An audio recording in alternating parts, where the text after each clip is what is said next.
سوچتے ہو آج 10 بائی 10 کے روم میں ہمیں نیند نہیں آتی، ایک چوڑے اور لمبے پلنگ پر ہاتھ کسی سے ٹکرائے تو ہماری نیند میں خلل ہوتا ہے، لیکن جس دن ہمارے عزیز ہمیں کفن میں باندھ کر چھوٹی سی قبر میں سلا کر کے آتے ہیں، کروٹ لینے کی بھی جگہ نہیں ہوتی، نہ ہمیں تکیہ دیا جاتا ہے، نہ چادر دی جاتی ہے، نہ چٹائی بچھائی جاتی ہے، کچھ نہیں، اور ننگی زمین پر لٹا کر کے ہمیں، اور وہ بھی مٹی کا ڈھیر ڈال کر کے آ جاتے ہیں۔ کبھی احساس کیا اب کتنے دن کے لیے تمہارے گھر والے سلا کر کے آ رہے ہیں یہ بھی تمہیں پتہ ہے؟ میاں 1 دن کے لیے، 2 دن کے لیے، 3 دن کے لیے ہم میں سے کسی کو پتہ نہیں، جب ہمیں دفن کر کے آتے ہیں اگلے 500 سال سونا ہے کہ 600 سال سونا، لیکن سونا اسی میں ہے۔ اور حالات کیا ہوں گے، حالات کیا ہوں گے پتہ ہے؟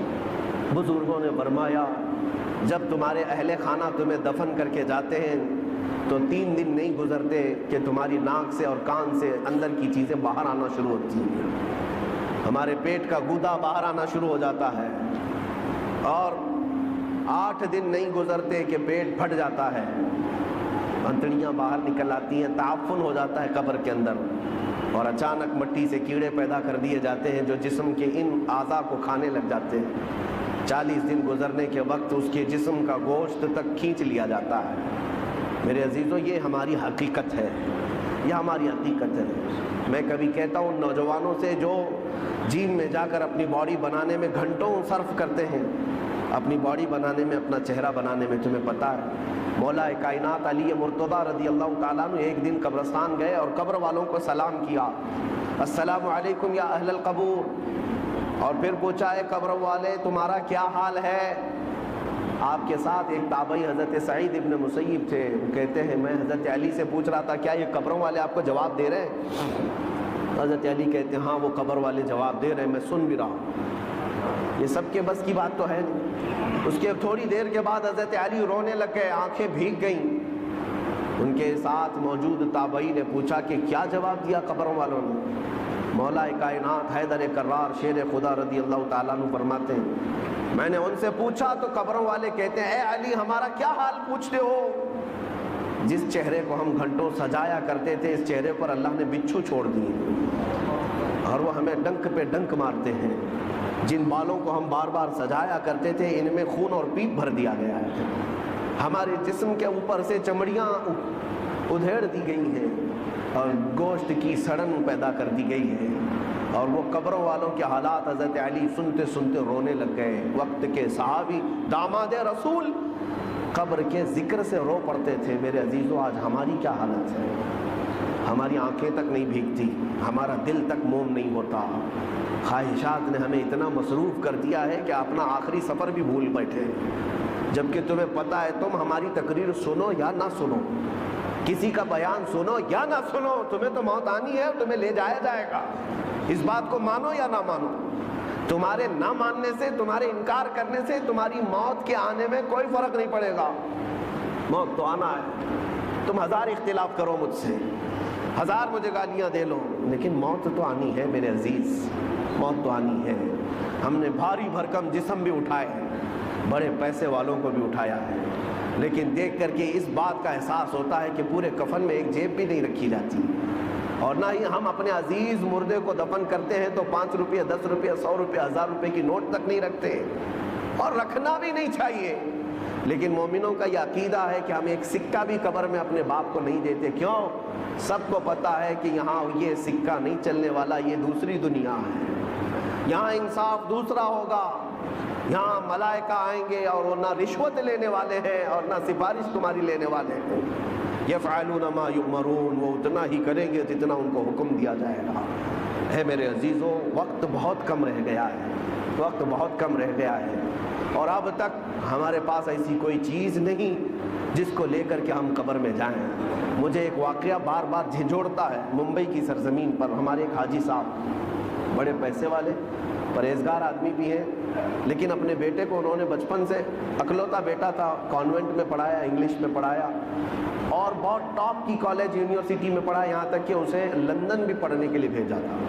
24 سال کا یا 25 سال کا لڑکا تھا، اچانک بون کینسر ہو گیا۔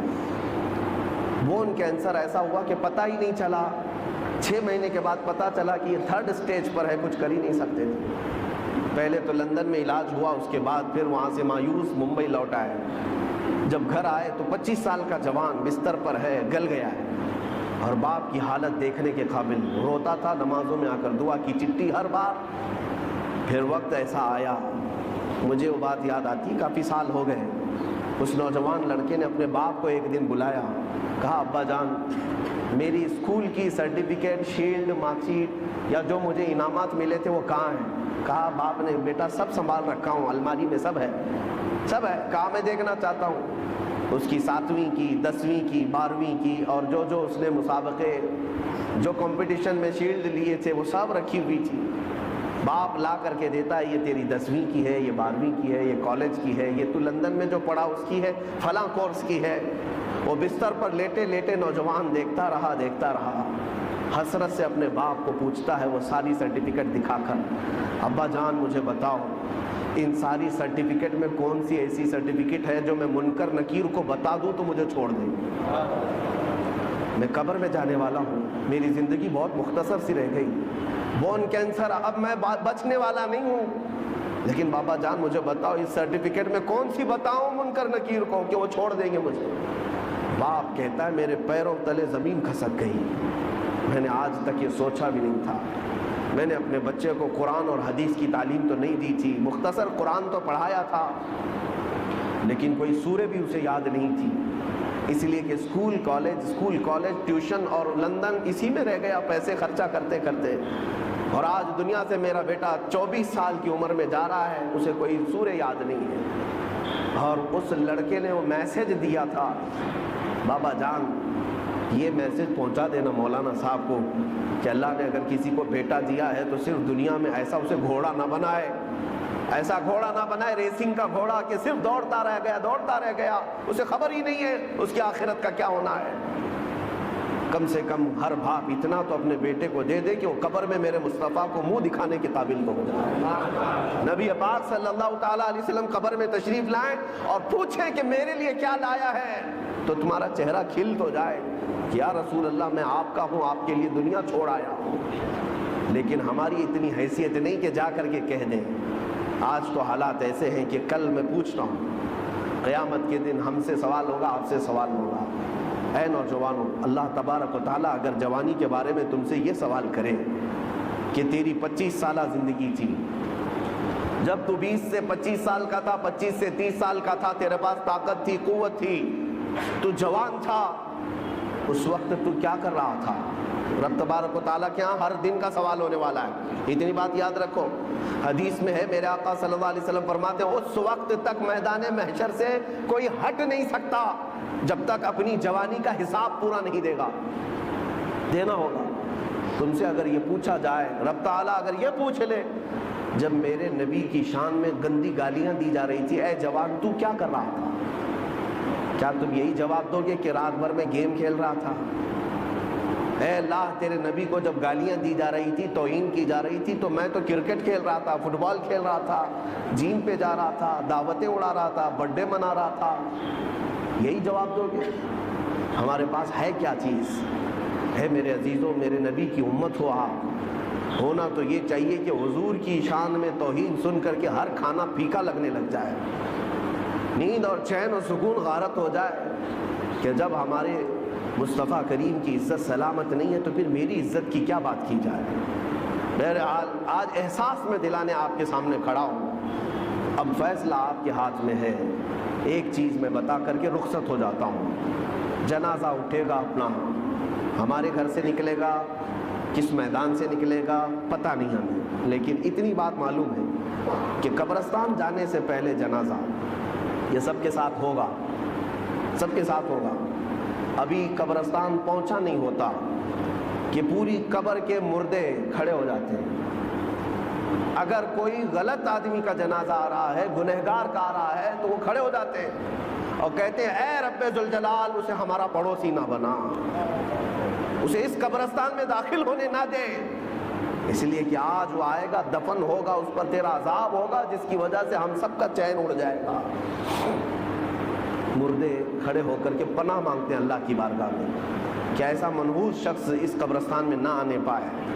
لیکن ایک موت ایسی بھی ہے کہ میرے مصطفیٰ کو راضی کر کے دنیا سے گیا، خواہشات کو ٹھوکر مار کر کے گیا، اپنی نمازیں سجدے اور ذکر و اذکار لے کر کے گیا، تب بھی قبرستان کے مردے کھڑے ہوتے ہیں اور عرض کرتے مولا جو جنازہ آ رہا ہے اسے ہماری قبر کے بغل میں دفن ہونے کی اجازت ہے، اس لیے کہ آج سے تو اس پر اپنی رحمت کے دروازے کھولے گا، ان بارشوں کی چھینٹیں ہماری قبروں پر بھی پڑیں گی۔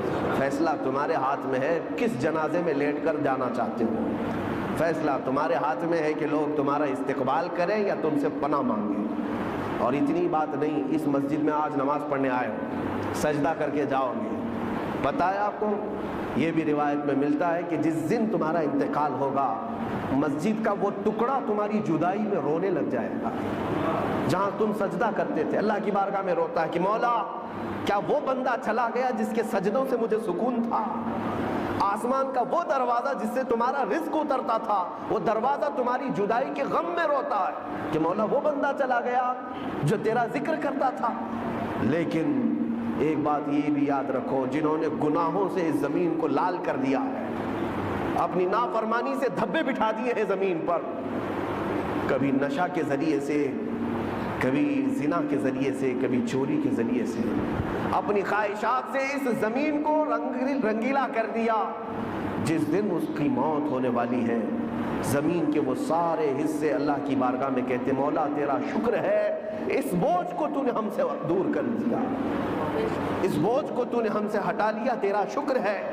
یہاں تک کہ زمین پھر پکار کر کہتی ہے مولا اسے تو میرے سینے میں دے دے، میں اس کے سارے غرور کو ایسا توڑوں گی کہ ایک رات میں اسے یاد آ جائے۔ قبر جب دباتی ہے، میرے آقا فرماتے ہیں ان وغطۃ القبر حق، حضور فرماتے ہیں قبر کا جھٹکا دینا حق ہے، کسی سے نہیں چھوڑے گی، اور تمہیں بتائے گی کہ تم جس طرح سے اکڑ کر چلتے تھے تمہاری اصل حقیقت کیا ہے۔ اے میرے عزیزوں، آخرت کو یاد کرو، اپنے آخری سفر کو یاد کرو، اور اسی میں تم اصلاح بھی پاؤ گے۔ بڑی بڑی تقریریں سن لینا، ہو سکتا ہے اثر نہ ہو۔ میرے آقا نے فرمایا دو چیزیں میں تمہارے درمیان نصیحت کرنے والی چھوڑ جا رہا ہوں، اگر یہ دو چیزوں سے نہیں سدھر سکے تو پھر تیسری کوئی چیز سدھار بھی نہیں پائے۔ وہ دو چیزیں کیا ہیں؟ میرے آقا فرماتے ہیں قرآن تمہارے درمیان نصیحت کرتا رہے گا، اور ایک موت تمہیں سمجھاتی رہے گی، تمہارے عزیزوں کی موت، تمہارے رشتہ داروں کی موت، تمہارے دوستوں کی موت، تمہارے ماں باپ بھائی بہنوں کی موت تمہیں بار بار سمجھاتی رہے گی ہم جا رہے ہیں، پیچھے تجھے بھی آنا ہے، جتنی جلدی ہو سکے توبہ کر لیں۔ عزیزان گرامی وقار، آخری میری یہ بات ہے، مولانا روم ایک بات فرماتے ہیں، ایک آدمی نے طوطا پال رکھا تھا، طوطا پالا تھا، اور وہ طوطے کو اس نے لا الہ الا اللہ سکھایا تھا۔ کچھ طوطے بولنے والے بھی ہوتے ہیں نا، بولنے والا طوطا تھا، اس کو لا الہ الا اللہ سکھایا تھا۔ وہ طوطا بڑی صاف انداز میں لا الہ الا اللہ لا الہ الا اللہ دن بھر کہتا رہتا تھا۔ ایک دن پنجرے سے باہر نکلا طوطا، گھر میں ایک بڑا بلہ آیا اور بلے نے جھپٹا مارا، اس کی گردن کو پکڑ لیا، اور جیسے ہی جھپٹا مارا طوطا ٹائیں ٹائیں ٹائیں ٹائیں کرنے لگ گیا، دم زدن میں بلے نے اس کو پھاڑ کر رکھ دیا، مر بھی گیا طوطا، اور پالا ہوا طوطا تھا، مر گیا، ٹائیں ٹائیں ٹائیں ٹائیں کرتا گیا۔ اب وہ طوطے کا مالک دیکھ کر کے حیرت میں آ گیا، ایک تو طوطے کے مرنے کا غم تھا، لیکن اس سے زیادہ اس کی ہچکیاں بلند ہو گئیں۔ لوگ آئے کہنے لگے ایک طوطے کی موت پر اتنا کیا غم کرتا ہے، دوسرا طوطا پال لے، اسے سکھا دے پھر وہ بولے گا۔ اس نے کہا طوطے کی موت اور طوطے کا پالنا یہ اہم بات نہیں، توجہ چاہتا ہوں۔ وہ کہتا ہے میں نے اس کو لا الہ الا اللہ سکھایا تھا، بولتا تو تھا لا الہ الا اللہ، لیکن جب بلے نے پنجہ مارا اس پر تو اس وقت میں نے دیکھا طوطا اپنی اصلی آواز نکالنے لگا، ٹائیں ٹائیں ٹائیں ٹائیں۔ کاش جس وقت طوطے کو بلے نے پکڑا تھا اس وقت وہ لا الہ الا اللہ بول رہا ہوتا، جب وہ ختم ہی ہو چکا تھا۔ اب وہ شخص کہتا ہے مجھے اس طوطے کی موت کو دیکھ کر ڈر آنے لگ گیا۔ ہم تو زندگی بھر کہتے ہیں، لیکن ملک الموت جس وقت پنجہ مارے روح نکالنے کے لیے، کہیں ایسا نہ ہو کہ لا الہ الا اللہ بھول کر کوئی اور آواز نکلنے لگ جائے۔ یہ ہوتا بھی ہے، ہوتا بھی ہے۔ کئی لوگوں کی زبان سے کفریہ جملے نکل جاتے ہیں، کئی لوگوں سے گندی گالیاں نکل جاتی ہیں موت کے وقت فرشتے کو دیکھتے ہی، اسی لیے ان کی موت برے انجام کے ساتھ ہوتی ہے۔ اللہ تبارک و تعالیٰ اچھی موت عطا فرمائے۔ من کان آخر کلامہ لا الہ الا اللہ دخل الجنہ، میرے آقا نے فرمایا جس کا آخری کلمہ لا الہ الا اللہ ہوا، اللہ تعالیٰ اسے جنت میں داخل فرمائے، زندگی وصول ہو جائے گی۔ میرے عزیزوں، صرف میں نوجوانوں سے اتنا کہوں گا، بقیہ جو تمہارے پاس ٹائم ہے، لمیٹڈ پیریڈ ہے، آؤ میرے نبی کو راضی کرنے پر چلتے ہیں، آؤ میرے آقا کو پکار کر کہتے ہیں یا رسول اللہ میں نے دنیا کے پیچھے بہت دوڑا لیا، دنیا کے اقتدا کرنے میں میں نے سب کچھ بدل لیا، کبھی اس کے کپڑے پہنتا تھا، کبھی اس کے کپڑے پہنتا تھا، کبھی چہرہ اس کی طرح بناتا تھا، کبھی بال اس کی طرح بناتا تھا، میں نے ساری دنیا کے بڑے بڑے ہیرو، ایکٹر، سٹار، فلم والے، ان سب کو دیکھ کر کے اپنی زندگی کو بدل ڈالا۔ میرا دیوانہ میری محبت میں آ گیا۔ کہا ہر ایک کی یہ تمنا ہونی چاہیے کہ نہیں ہونی چاہیے؟ سرکار غریب نواز کی وفات کیسے ہوئی تھی؟ اجمیر محلہ میں آپ پہلی رجب کو ہی اندر جا چکے تھے اور دروازہ بند تھا، کنٹینیو ذکر کرتے رہے، چھٹی رجب کو اچانک آواز بند ہو گئی، آواز بند ہو گئی۔ دوپہر کے بعد دروازہ کھول کر کے دیکھا گیا تو آپ چارپائی پر لیٹے ہوئے ہیں اور آپ کی روح نکل چکی ہے سیدھے، ایسا لگتا تھا جیسے کسی نے غسل کر کے لٹایا ہے۔ لیکن جو روایت ملتی ہے، آپ کے مریدین نے دیکھا آپ کی پیشانی پر پسینے کے قطرات سے یہ لکھا ہوا تھا ھذا حبیب اللہ مات فی حب اللہ، یہ اللہ کا حبیب ہے، اللہ کی محبت میں دنیا سے جا رہا ہے۔ ہمارے ساتھ بھی اتنا ہونا چاہیے کہ موت کے وقت ایک آواز آتی ہے، سورہ فجر کی آخری آیتیں، یا ایتھا النفس المطمئنہ ارجعی الی ربک راضیۃ مرضیہ فادخلی فی عبادی وادخلی جنتی۔ یہ آیتیں جو اللہ نے فرمایا یہ حقیقت میں موت سے پہلے ہر انسان کو آتی ہیں، دو طرح کی، اگر نیک ہوگا تو یہ سنے گا، برا ہوگا تو کچھ اور سنے گا۔ قرآن کیا کہتا ہے؟ اے پاکیزہ جان کے مالک، آجا اپنے رب کی طرف راضی برضا، خوشی بخوشی، آجا اب میرے بندوں میں شامل ہو جا، میری جنت میں داخل ہو جا۔ مرنے سے پہلے پکارا جاتا ہے، لیکن کچھ لوگ وہ ہوں گے جن کو مرنے سے پہلے آواز آتی ہے یا ایتھا النفس الخبیثہ، اے خبیث روح کے مالک، نکل اس بدن سے، نکل اس بدن سے، مجبوری میں، خوشی سے تو کبھی نہیں نکلے گا، مجبوری میں نکل جا۔ اللہ فرماتا میرے بندوں سے دور ہو جا اور میری جہنم میں داخل ہو جا۔ مرنے سے پہلے وہ بھی آواز آتی ہے، یہ بھی آواز آتی ہے، فیصلہ تمہارے ہاتھ میں ہے، کون سی آواز سن کر کے دنیا سے جاؤ گے۔ مولا کریم جب ہماری موت آئے تو ہمارے کانوں میں تیرے حبیب کے نغمے ہوں اور تیرے ذکر کی برسات ہو رہی ہو اور ہم تیری دید کی طرف میں دنیا سے جائیں۔ اے رب ذوالجلال، دنیا کی خواہشات اور یہاں کی رعنائیوں میں ہمیں مگن ہو کر کے اس دلدل میں آوارہ نہ چھوڑ دے مولا، ایک آن کے لیے بھی ہمیں تو اپنی حفاظت سے باہر نہ فرما، جب تک زندہ رکھ تیرے حبیب کے قدموں میں زندہ۔